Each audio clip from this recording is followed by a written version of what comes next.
So, welcome everybody. This is, I guess, the first of many, many new embassies about to start up. So, this is kind of a step towards formalizing the embassy onboarding process. I know people before in the past have had issues with basically, how do I start an embassy? What does it require of an embassy? How does it work with the DAO? And with all the things that we've witnessed to as a community, through some embassies not working out, or the temptation with managing the keys. We've been building this very tight, strong process, right? And so this is the first initial step, right? So a little introduction of Gidi. He's been involved in Nexus since early 2017, and he's been actively volunteering in the project pretty much for about a year now. Consistently without pay.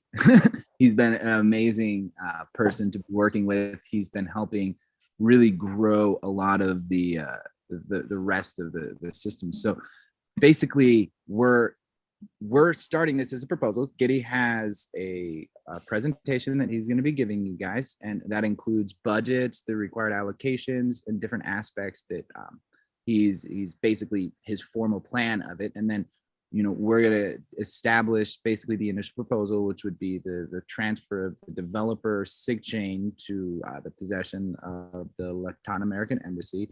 And more importantly, too, this, as we have kind of a volunteering period for people, coming in as developers, this is kind of setting a foundation for how an embassy forms, which is kind of like a cell in cellular mitosis, where the cell breaks, and splits. And life always needs some source of life to seed it from, right? You need the DNA to seed it from, and you also need the behavioral patterns. So as we're setting the standard, it's also setting that standard that's going to be proliferated outwards into new embassies as they grow.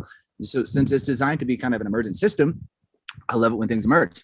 This, has naturally emerged on its own because there are certain use cases down in Latin America that basically required, interfacing down there and, dealing with Spanish and things like that. So they kind of just naturally formed a foundation to start helping out some of these use cases in the local area.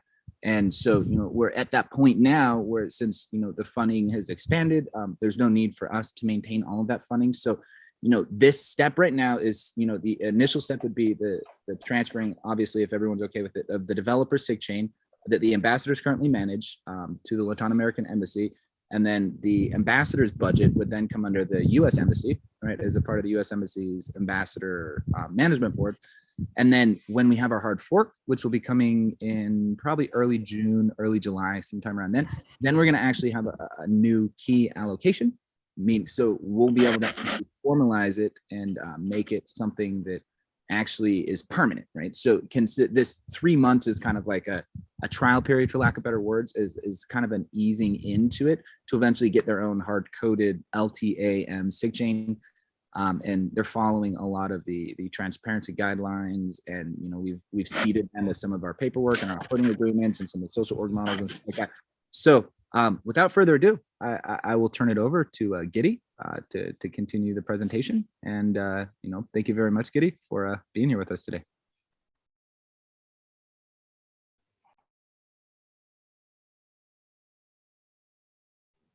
Thanks, Colin. It's a pleasure to me for being here. I will present the plans that we have with the first is the embassy in Latin America. That this came quite fast. We were developing our foundation that is based and focused on involving people and trying to partner with people that has the knowledge to improve technical and the other kind of food security and environmental things. But after some arguing, we decided to continue growing and start really as an embassy. So right now I will share my screen so you can see presentation and have an idea. Can you see it? Yeah, okay. So I am being here in Nexus. I started as a lurker like in early 2017. I was that year in Australia, was doing a PhD in earth science. But I was looking into different things to increase knowledge about technical stuff. Finally, I decided to study to understand better Nexus. I decided to study programming. I finished it this February, so I am also a programmer now, an earth scientist and programmer, and I love Nexus. So, what's our plan?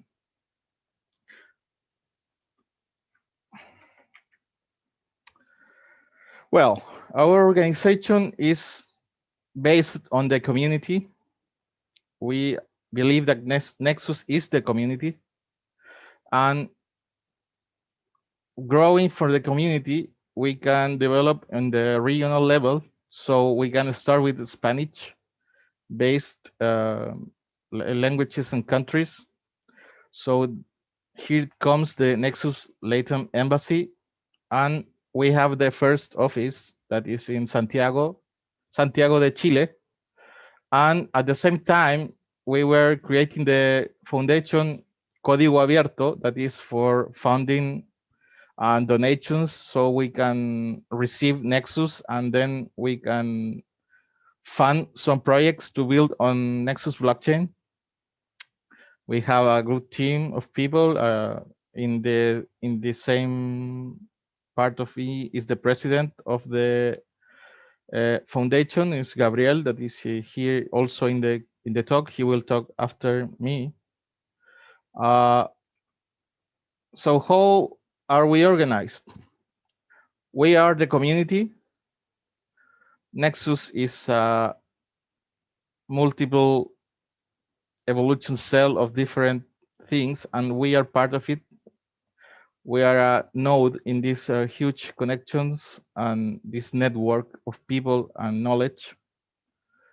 Uh, we have at first the Nexus Embassy USA and the Nexus Development US LLC that we're calling, and many of the coders are, and they are creating amazing stuff like the wallet, mobile wallet. Uh, in our case, we are in this part Nexus Embassy Latam, and we can receive funds from the Nexus Global community as in a donation, but the Fundación Código Abierto will also receive part of the embassy budget to help into fund different projects on the blockchain. We have a physical office in Santiago, and we are planning to expand to Brazil in the next months. We have some people working in there, like Hugo Jorge from the community, and Marcio, that is also from the Slack community. Uh, Also, we need to remember that there is another embassy where is our good pal, Paul Screen, and all the other kids in there. They have the office in Sydney. So we are very delighted that we can be part of the global community of Nexus and help in whatever way we can. The Latam Embassy will be based in this. I will be the director. I will try to coordinate with the other embassies, and I will also try to take a look and soldier on all the things that we need to take care of it in South America, like partnerships, like social media, videos. Uh, I am also the nexus with the Fundación Código Abierto, and we have a team of people that is helping us. In the next month, in gray, is here the idea of having the Fundación Código Abierto Brazil. That will be the first expansion that we will have. So our main activities are the forward. To direct the Latam Embassy, be a branch of Nexus, be a part of the Fundación Código Abierto, be part of the Global Ambassadors Board, and we will start uh, trying to list in South America Nexus. With we are first thinking in Chilean pesos and reales or reais, that is an Brazil currency. We have some local partnerships and cooperatives at the moment that we are working on. So Gabriel will tell you more about it. And our one of the first ideas, we have some servers and we are planning to give free hosting for kids and any person that wants. So in the future, they could use the Nexus environment to, for example, have the TNS Tritium name system and have their own site in Nexus blockchain.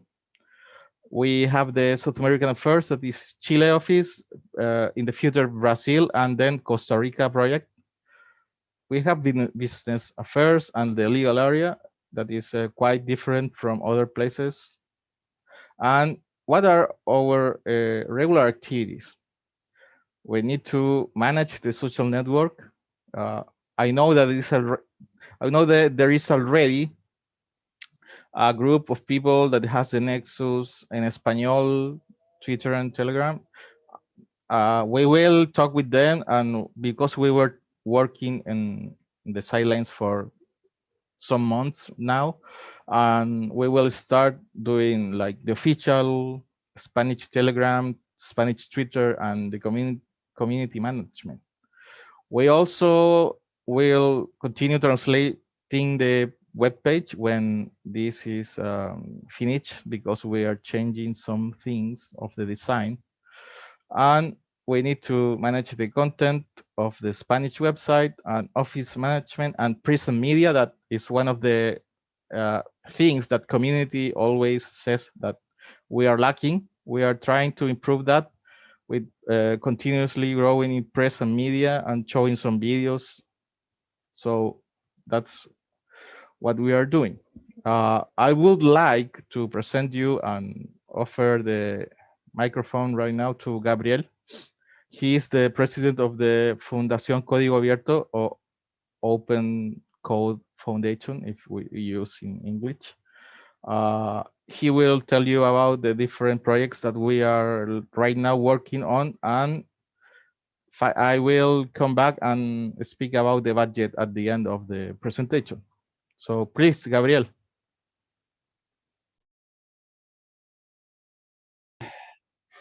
Hello to everyone. My name is Gabriel. I'm, I'm a Chilean anthropologist. I'm a, I'm a worker also in the environmental issues with communities. And I have been looking and studying and knowing about Nexus. I'm so wonder about Nexus.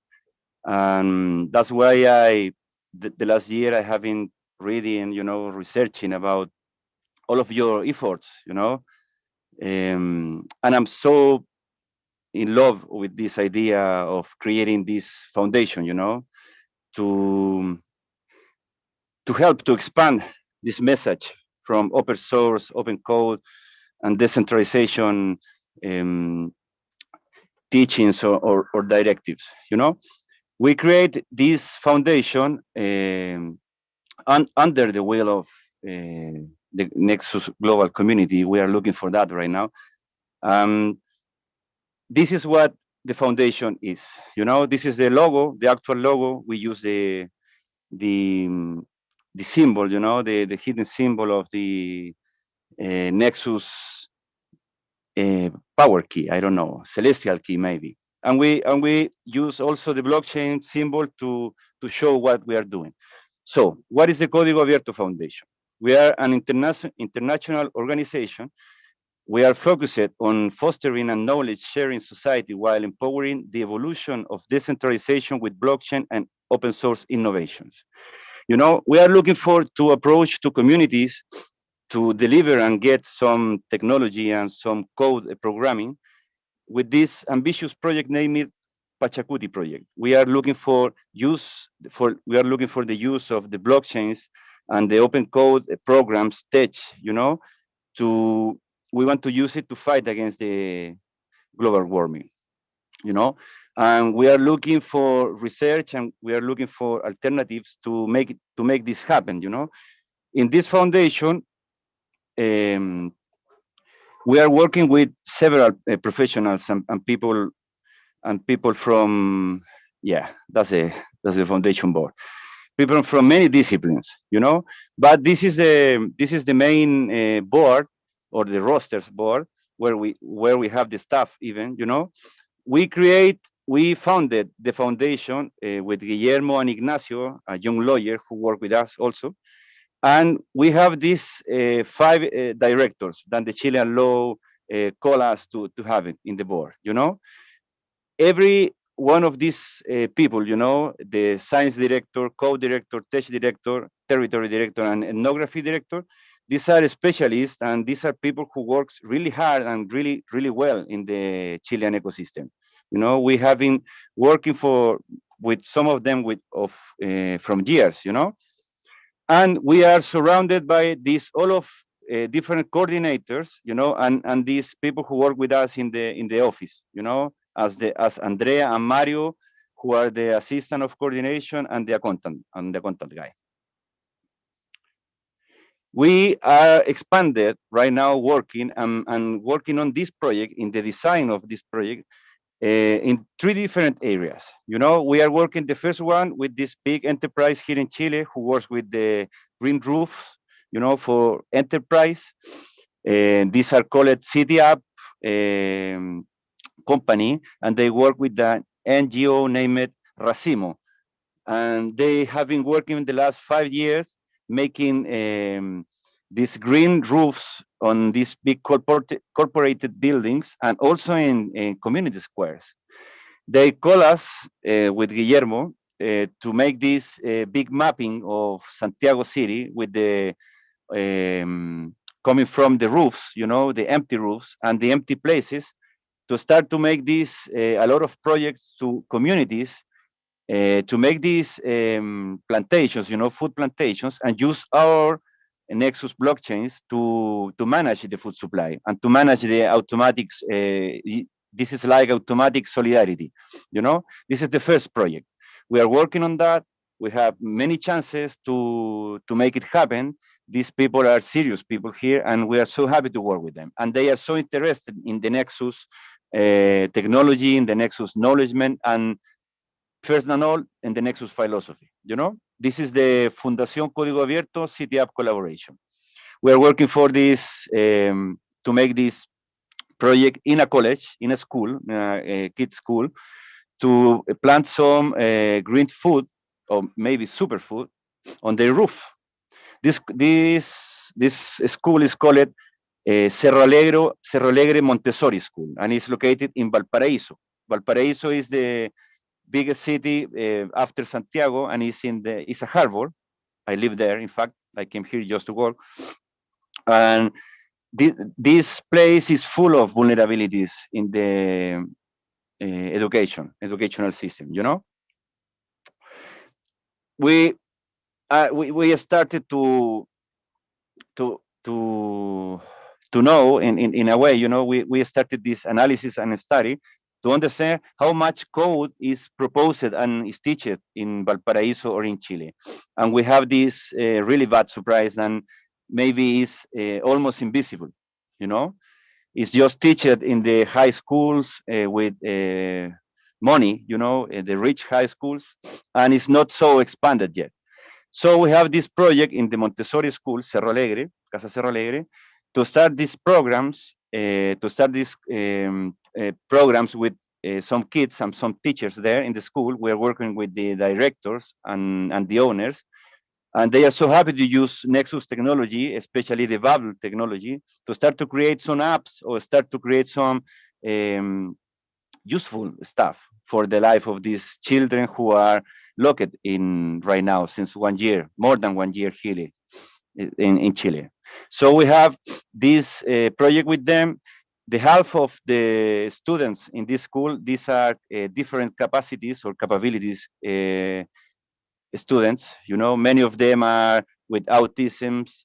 They have autism. They have problems to learn, but in this college, they are working with these different programs also, and they are working with the kids right now, and the kids are working so well. There are many of them who wants to make these courses in the second semester with us, and we are managing how to mix this project to plant food for these children on their roof, and to start these projects, teaching and giving them the tools to manage with our blockchain that plantations. That's the first project that we are working so serious.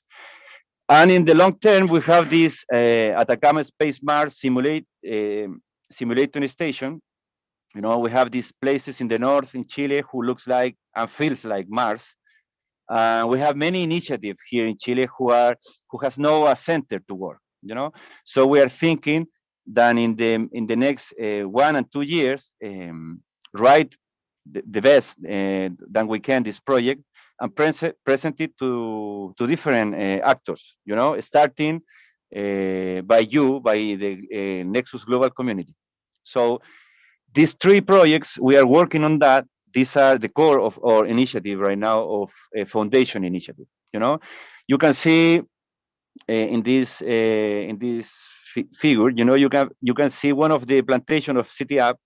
The photo is not so good, but they have the logo there. We are going to send to the whole community or the web page to see the work of these guys.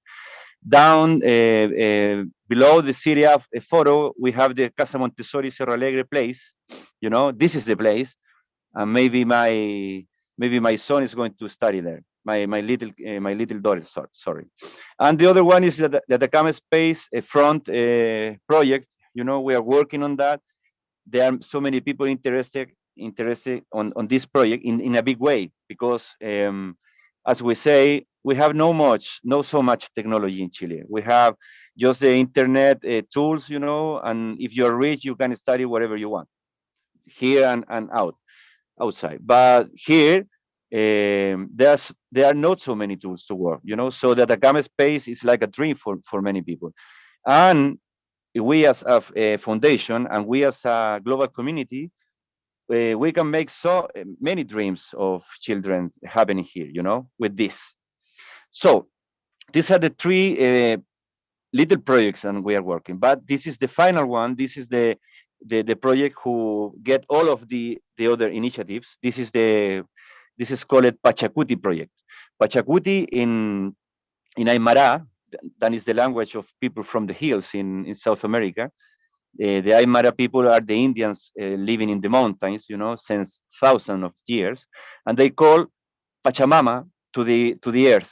They are called people from the earth. They are people. They are called people who grew up on the earth and who are going to die on the earth. These are like the kind of philosophy. So Pachacuti means the end of the bad stuff and the beginning of the new good one stuff. That's the sense of our election for the name of this project. This like project, Nirvana, like Nirvana, yeah, like Nirvana. But yeah. The difference between Nirvana in this case is that Nirvana is like a superior state. For Pachacuti, you need to work. Not everybody has for sure Pachacuti. Maybe Nirvana, if you are a saint, or if you are disciplined, maybe you can have it. But Pachacuti also works when you work for having this state. So, and in this state, the Pachacuti state, you have the seed and the mature fruit, with all of the tasting, all of the good tasting of the fruit, of an apple, of a banana. And that's the way we need to make this happen, this code academy. And we need to start to have these courses with not just Montessori children or the Indian children who are going to work with us in the next months. We can say Indian here because everybody in Chile are half Indian. Me and Guillermo even, we are so proud of that. So we are so proud to work with these little children who has nothing, because we have really poverty in this country, in the whole South America, while far you are from the center, you are so poor right now. And this is a big decentralized country. We have many problems with the center, with the government, because they are here in Santiago, and Santiago is in the middle of the country. So we want to work with kids in Santiago, in Valparaiso, and on these faraway places, and that's why we are working in the Pachacuti project, because Pachacuti project, in fact, get together all of that dispositive that we are working as the Montessori school, the City App school, and this is like a final project, because our main objective is to invent, to design, and to build and execute this machine for growing food on the houses, or in the buildings, and the communication between the different houses in these buildings at the beginning will have these blockchain characteristics, and the administration of that is the Pachacuti project. So we need to share and develop the free code, decentralization, informatics tools, and programming, basic science, and initial knowledge adaptation tech with children and third age people from vulnerable communities in South America. Why children and why third age people? We are living this social explosion here in Chile, month before the pandemic. And right now we are locked down, the whole country, There are so many people who has no food, who has no basic needs, and the food than they are selling us is so expensive. It's maybe 3x, than the last year. There are so many people returning to plant some food on their gardens, their buildings, their houses, but nobody shares. If you want to share in this system, you need to have some money and share through the money. What do we want to do is to share the knowledgement, and that knowledgement should take us to share the same food, and the mechanisms is the blockchain. Yeah. So thank you, Gabriel. Thank you to all. Yeah, I will like to speak about this part a bit, because we are focused on, I think that the three main things that is like, we believe in meritocracy. We don't believe in other kind of government, because we have been part of this sick system that is here in Chile and South America. You have Brazil, you have many places with rampaging poverty at the moment, with awful government.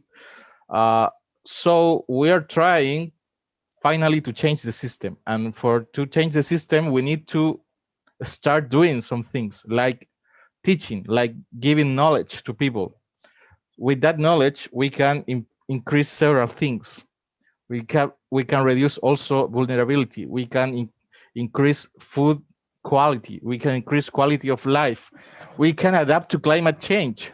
There are a lot of people that may argue that climate change is not real, but when you go to the coast, for example, here in Chile, you can see the difference 30 years ago and now. And you can go to Oceania or other places and you will see. So we need to adapt, we need to change, and for that we need tech. And one of the best technologies that we have is Nexus. Nexus is focused on long-term vision that many people doesn't understand, but when you get the message that is behind that, you will be in love of our project. So we need to fund, build, and share prototypes of auto-sustainable food security systems that we will use, and we will try to build with always with recycled things, and using the best codes that we can get. For example, we will start using Python, but we will change, and we will use the future APIs that Nexus will have, or we will build some of them. And finally, what we need to do is to increase the knowledge of people, and we are focused on the future generations. And finally, probably when you have the technology and to adapt to climate change, you can adapt to other environments, like other space. Yeah, space. And so that is the long-term idea that we have. So maybe sounds a bit far away, but it's not it's not that we need to make it. We need to start doing. So that's in general what we are doing. This is the part that I didn't like it to present too much because it's just going back to reality, but we need to because we need to eat. So after many after many analysis and looking at different stuff here in Chile, we decided that we needed, for example, an office because we have people that comes and need to see an office and believe that we are like real, because if not, they will not take us seriously. So for that we have some money monthly. For example, we have a kickstart budget that US embassy gave us. We have been using it in some things, like for example, uh, table PC to connect with you, some servers that we will give and we will use to give free hosting, uh, stationery, of course, furnitures. We have to pay the bills, obviously. Softwares, we have some organization software that we needed because we were doing too much things and we weren't able to keep up with them. Also, a subscription for a Zoom-like app, and in the other kind we have Linux and hypervisors that those are free because they're open source. So and there in that case we can like save some money. We have some people that makes uh, at first step the need to take, for example, bylaws and legal stuff that takes time and money, obviously. Web designer, yes, I am a decent web designer, but I don't have the time, sadly. So, and finally, the serious part, that is the salaries. This is kind of difficult for me, and I am a quite honest person, so as an embassy director, my name is Guillermo Cid. I will leave my job, and then I need to sustain myself and my family. So I will work full time in doing all the things in Nexus related stuff, the embassies, and also helping in the foundation. And we have then people that will work part time, like Gabriel, that is the president of the foundation. If everything goes well, we will continue growing and being autosufficient, and then we will not did that much of budget from the embassy, but that is on a middle term basis. We had now an assistant because we weren't able to keep up. Like I told you before, we need always a lawyer. So for the moment, it's just 15 hours, but in the future will be more. And an accountant. Let's say that the API calls using the invoice system, it's helping a lot because you can take a look of what we are doing with the funds and using the AP calls from the blockchain. So that's in general. So if we go to the subtotals, we have from the kickoff in USD is like nearly 5,000, and for running, to keep running, we need 6,300 approximately. And obviously, if we take into account that Nexus variates and all the coins in this cryptoverse are like fluctuates quite a lot, we need to update this daily, but we will do it. So right now, if we start, we have, I put it that in 1st of May, we need to have the estimated account of 6,567 nexus, so we can kickstart and continue running the embassy. So that's what we are getting on. So if you have any doubt, any question, please feel free to ask now. And remember to, well, sorry, remember to be the Nexus. Yeah. Well, I want to add something too. So part of the budget requests happen to fit perfectly within the developer SIGchain, which monthly generates about 7,500 Nexus. So there's multiple ways that we can do it. If anybody has any questions or concerns or reservations, now would be the time to kind of start the discussion. We can continue the discussion in Slack and Telegram. And since this is kind of a more soft, like initial formation, I don't see the need to do a full vote on the blockchain, but if people do want requests to have a vote on the blockchain, we can very well do that. And we can either pass the developer SIGchain, including the recovery phrase, to the Latam American Embassy, or if you guys would like kind of a trial period of like 1 or 2 months, we can pass the developer SIGchain while the US Embassy retains the recovery phrase for a period of 1 month or 2 months for you guys to verify for yourself if you think that the funds are being spent appropriately. We'll leave that for you guys to decide. We're okay with whatever you want. We just want to make sure everybody feels comfortable with this. As we said, us in the US Embassy, we definitely have been very appreciative of what Giddy has done. And I mean, you guys have been doing this all on a shoestring budget. For a context, the ambassadors have been operating under that developer SIGchain for most of 2020. So 20 or 30 people have been managing 7,500 Nexus for a year, amazingly, right? So he's already had a lot of the experience with helping manage that budget. And so, Giddy is a part of kind of the global ambassador group.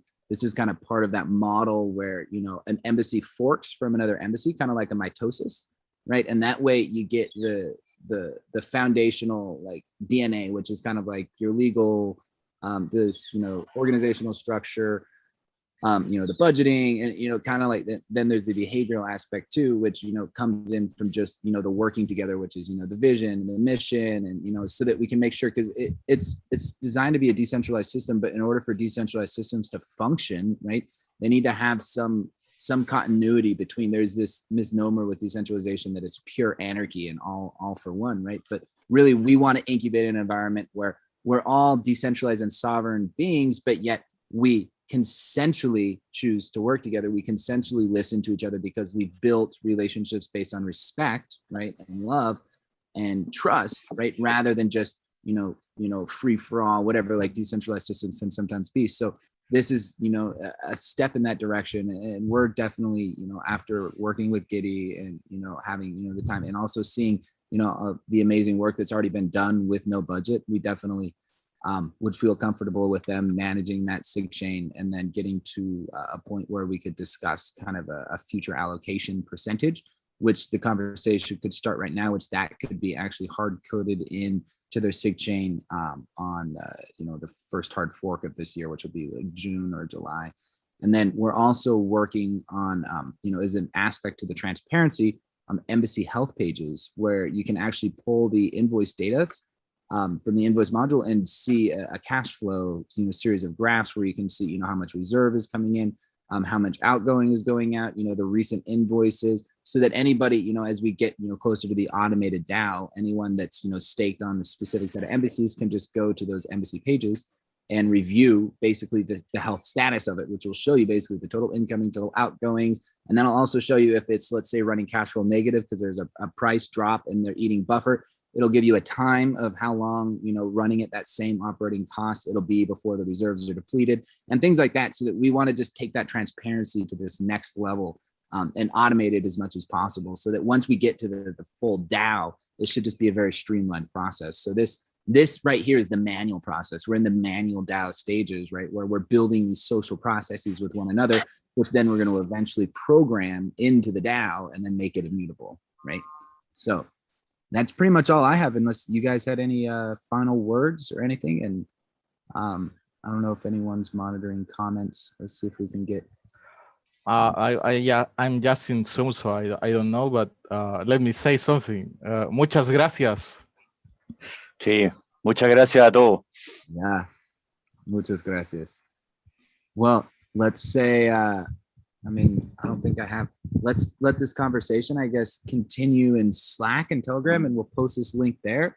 And if anyone has any further questions, we can just answer them in text from there forward. And then I think we should probably do like at least a week of conversations before we get to the point. So we can approach this again in 1 week from today on Tuesday and kind of get a final consensus at that point, which we can do some polls in Slack and Telegram and things like that. And the initial proposals will probably give 3 options as far as, you know, should they have the key allocated now? Should it be allocated with recovery, or, you know, should it be, you know, getting a dedicated budget from the U.S. Embassy for a period of time until we get, so we'll give you guys 3 choices.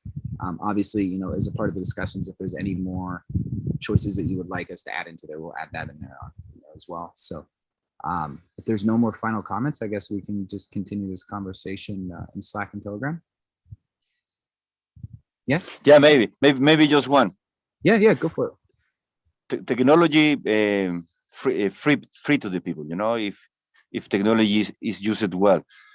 Technology is older than people. You know, we used to imitate nature to create technology. But in this way, if we give the chance to these little kids and girls around these streets, you know, maybe someday they should save us. You know, maybe if we give them the tools, you know, with no envy, with no ambition, with no stupid stuff, maybe someday they should be the brains and save us and save the whole earth. That's it.